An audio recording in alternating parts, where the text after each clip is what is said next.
I think one thing we do need to remember is that Mary is the first disciple in the Gospels.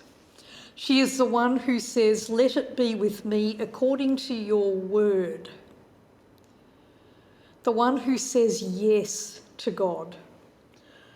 I'm reminded of another class I taught where one of my students, when we were looking at Luke's infant narrative, and one of my students said, "I wonder how many other young women in Galilee the Spirit came to before one of them listened." Well, that's an interesting thought, that possibly Mary wasn't the only one, but she was the one who was listening and said yes. And we began talking about maybe discipleship is about living in hearing distance of God and keeping our ears open.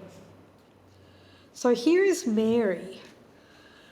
She is not just the end of the line of women in Jesus' genealogy, but she may be the person who brings the strengths of each of those women to the fore and epitomises them all.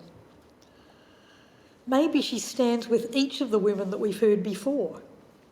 With Tamar, who was under threat because of her pregnancy, but who nurtured the life within her so that the story could go on.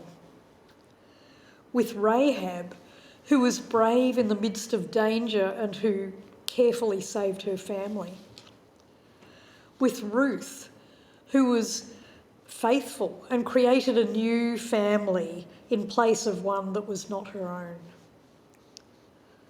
With Bathsheba, who was acted upon but not a victim and who grew into a strong influencer of leaders. Grandmother Mary has much to teach us.